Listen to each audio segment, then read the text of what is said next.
Hi, I'm Smita from Smita London. Thank you so much, Luna Microcare, for sponsoring this podcast. I'm here to talk to my lovely husband, Haran Rasalingam, and we're going to be talking all things psychology and beauty. Hello, my name's Haran Rasalingam. I work for Bubble Psychotherapy and Coaching. That is my company. Delighted to be here with you, Smita, to talk about the intersection between our two worlds. And there really is an intersection. So first we're going to be talking about skin and dress and how stress affects us mentally, how it affects our skin. There's a lot to talk about. So how does stress affect the skin, actually? So when we're stressed, in our bodies, we have naturally free radicals. They are cells which can damage other cells. But when we're stressed, there is an increase of these free radicals. So we're finding that our skin is going through something called oxidative stress, where those cells are being more of the good cells are being damaged all the time. So you're going to have more baddies than you are going to have goodies, right? So that is really going to impair our skin barrier, which means that our skin is going to become more sensitive. It's also going to cause collagen depreciation, really. So our collagen is not going to be stimulated as much. We're going to find that our skin's going to become more lined, more wrinkled, and we're going to find that our skin is less elastic as well. So the lines and wrinkles are all going to start coming up when we're stressed, basically. So did you call them free radicals? Yeah. What are they exactly? So basically we have these they're kind of electrons in the environment that damage our bodies and our skin.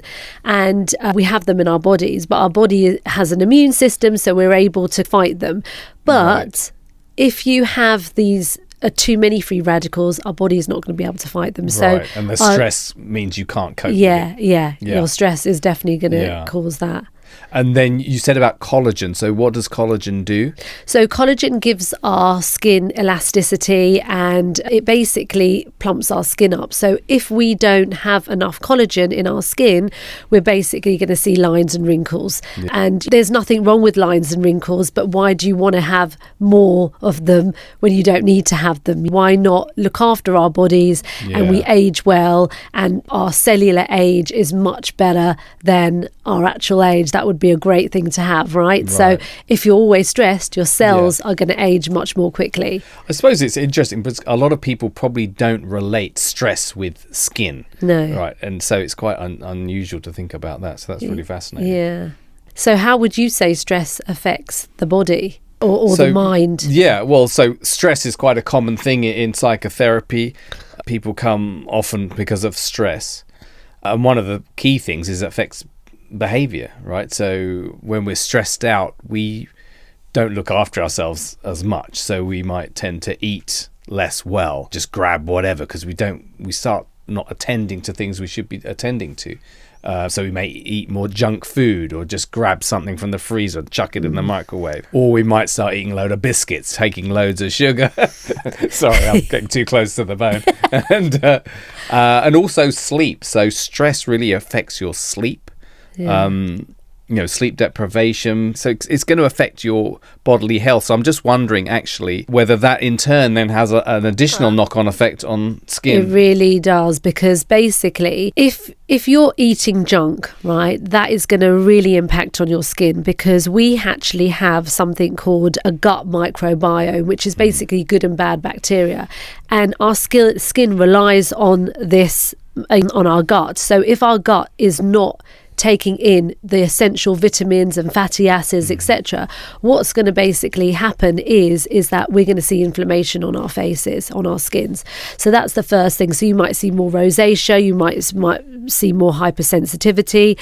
So that's really important. And then sleep is a huge thing, because when you're not sleeping properly, your skin is not going to regenerate, it's not going to repair, because that's what we do when we're sleeping. That is what our skin does. So if you're not sleeping, you're not having that repair time. No. And so what we want is when we sleep, those cells which have been damaged new cells can be formed and can be produced, regenerated. And if there are any damaged cells, some of them can be repaired. So that's not going to happen.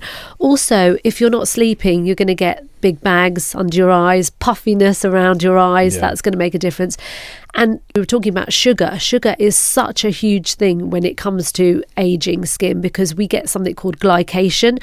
So if you're drinking lots of alcohol, which has sugar in it, or we're eating loads of biscuits, then what's going to happen is that we're going to get these crisscross lines, because our cells, our collagen cells, are actually being damaged. So again, lines and wrinkles. So when you analyse a new client's skin, can you tell that the damage is caused by stress, or it's just one of many possibilities? Sometimes I can, because if the skin is so sensitive, it feels like either they've not used the right product or it's stress related. And I would say for a more mature client, I would say that I see more stress. And also sometimes a person who's got a lot of lines, when they really don't need to have those lines, especially if they've got quite good genes, or they're more from a Mediterranean background where the skin's got that bit more oil in it, it will seem kind of like strange to me. So there isn't the right correlation. The wrinkles they have is incongruent with their overall well-being. Yeah. So do you advise your clients, if they seem stressed, would you check in with them on that? When I do a consultation, which is what you obviously do as well, I do ask a lot of questions. It's really, really thorough. So I'm trying to find out about their world, because you also want to understand, like, well, can they come and have regular treatments? Is this a one-off? Are they going to be using the skincare? So why have they come for this treatment? So I want to know everything about them, and I want to know how I can help them. So I do ask about what their stress levels are like. I ask about their diet. I talk about taking care of yourself, what that means, because we might have really great kind of intentions, but life gets in our way, right? And then we come in, see Smita from Smita London. I want to have all these lovely treatments, but life gets in the way, and then they don't do it.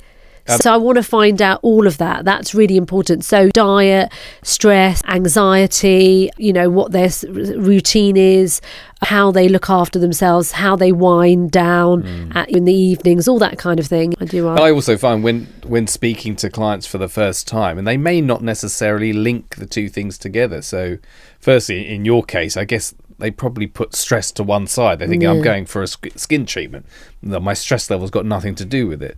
But even in therapy, sometimes people come and they say they've got this problem, that problem, and they can't. And then I check in with them. Well, maybe you're stressed, and they sometimes haven't even considered it. So just even asking the questions can draw their attention to something and maybe help. But who isn't stressed as well? Most people are stressed. We put a lot of pressure on ourselves. Do you know what I mean? But I think it's about stress in itself is not necessarily bad. I'm talking from a psychotherapist point of view, because it's kind of a sign that you're into something, or you've got something going on in your life. Your other extreme is people who are depressed and they don't have stress because they've got nothing happening. But it's about manageable levels of stress, right? And so I think when people are getting to the stage where they're not looking after themselves, I think that's a sign that maybe there's too much stress to handle. And how do you deal with that with your clients, Haran? What do you say to them if they feel like they've got too much to handle? Yeah, well, firstly, it's making them aware. Sort of a little bit of psycho-education, we call it, and also just trying to listen to their bodies more and to question the workload that they have, or whatever the pressures are. Some of it may be unavoidable, but to really check in with them, is all of it absolutely necessary? Is there some way that you can reconfigure your life to take some of that load off? Maybe this is a temporary thing and it will go away in a month or so's time. Fine, you may have a big deadline to meet. It's going to be stressful, and then you'll be fine afterwards. So I think making them aware of how they're feeling and how that's affecting their behaviour. And it may also affect their relationships as well, because people can get ratty. But what I tend to find is the more aware people are of their own issues, the better they can make proper decisions, appropriate decisions. It's interesting because when clients are on the bed, they tell you everything. And I always think, oh, I need to have Haran there, because my first thing is to give my opinion. Leave him. You can do better than that. And actually, they just want you to listen. Sometimes I look at my clients, I think you really need to see Haran, because I can really give you that support in making you feel good and giving them a lovely massage, or making them feel good when they've had a treatment and they look good and they're aging really well, etc. But actually, you need to feed their soul in a different way. Do you know what I mean? Yeah. Maybe it could work the other way around as well. Yeah. If they're worried about their skin or something, I could send them to you. Do they come? Would they ever say, "Oh, I'm worried about my skin"? They don't in such a direct way, I suppose. People do worry about their image in some way, right? Their body may be a problem for them, or the way just generally the way they look. I suppose first, rather than drill straight into, okay, well, let's fix that then. Let's fix that wrinkle that you've got or whatever. We're firstly trying to understand their relationship with their body and their attitude to their body, and its aging. We all age, right? And but it's certainly an interesting angle, because it's about self-care as well, isn't it? In what ways do you look after your skin? If you're worried about your appearance, do you actually look after it? Exactly. Because a lot of people say, oh, they'll moan about their appearance, but they don't do anything. Oh, I don't even wash my face before I go to bed or whatever. Right. And there's nothing wrong with wrinkles. Wrinkles tells you a story, but you can have wrinkles but still look fresh, and you can still look gorgeous and beautiful. So for me, it's just making the best of yourself and actually making you feel good. That's what I think. Definitely. I think there's you're comfortable with the way you're presenting yourself to the world. I think that's important. And it is a bit reductive to say wrinkles bad, smooth skin good, but they may be indicators of something, right? So you're saying it could be an indicator of stress. And I'm saying it could be an indicator of being worried or whatever. Somebody's frowning and looking, because we spend quite a lot of the time looking at the body language of our clients. So that's a pretty important part. Oh, wow. That's so interesting. Well, thank you so much, and thank Haran. You. I've learnt so much from how Smita London deals with stress. And I've learnt so much from how Haran Rasalingam from Thought Bubble Coaching deals with everything. So thank you so much. And thank you so much, Luna Microcare, for sponsoring this podcast.